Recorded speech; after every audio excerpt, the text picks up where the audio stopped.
देखियो आम नया आम अछि, हम नया चीज बना रहल छी आम के। आ ई आम जे छै तऽ ई आम के हम खटमिठी बनबै छी। आम के कतेको चीज बना सकै छी। आम के चटनी बनाओ, अचार बनाओ, आमिल बनाओ। आम सीजन एखन छै तऽ कतेको रंग के चीज बनाओ, सब्जी में बना के खाओ। जे चीज में आम देबै तो स्वाद नीके लागत। तऽ हम एखन गर्मी महीना छै, गर्मी महीना में इहो होइ छै जेनाकि बेसी गर्मी रहै छै, जेना रौद तौद लागि गेल तऽ आम के अहाँ जूस बना के पी लिअ कच्चा आम के, तो सब फायदा करे छै। तो हम आम के खटमिठी बनबै छी। तो हम आम अनलहुँ हैं, आ आम के छील देलिए बढ़िया से काटि दै छियै के, छोट छोट टुकड़ा काटि दै छियै। आब एके खटमिठी बनेबै। अहाँ सब वीडियो के शुरू से अंत तक देखियो हम केना ई बनबै छी खटमिठी।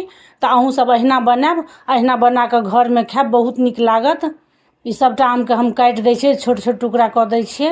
ई सबटा काटि देलिए आम के। आब हम एके जाइ छै धो के बनेबै। आम धो के राखि देलिए।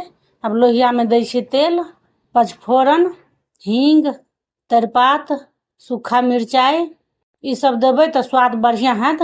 पचफोरन एहन चीज छै जे कि अहाँ के हर सब्जी में नहीं पड़ै छै। आ पचफोरन के स्वादो बहुत नीक होइ छै।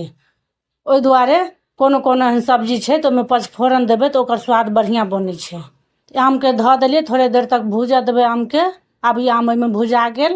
ई हरैद देलिए, नून, एहिमे थोड़े पानि दऽ देबै, सिद्ध हेतै। आब एके झाँपि देबै। ई झाँपि देलिए। आब एहिमे सिद्ध भऽ गेल अछि। ई सिद्ध भऽ जाए तखने एहिमे मीठ देबै। एहिमे गुड़ दऽ देबै। गुड़ देबै तऽ बढ़िया बनत, ओना चीनियो दऽ सकै छियै। गुड़ देल ज्यादा नीक हैत। आब एहिमे गुड़ आब एहिमे पिघलतै। सिद्ध भेलाके बादे देबै एहिमे मीठ, जे किछु देबै से। आब देखो एहिमे गुड़ गलि गेलै बढ़िया से। ई खटमिठी बनि कऽ तैयार भऽ गेल अछि। अहिना बना के खेबै, बहुत नीक लागत, खट्टा मीठा। ई वीडियो अहाँ सबके नीक लागल लाइक कऽ देबै, चैनल के सब्सक्राइब कऽ देबै। धन्यवाद।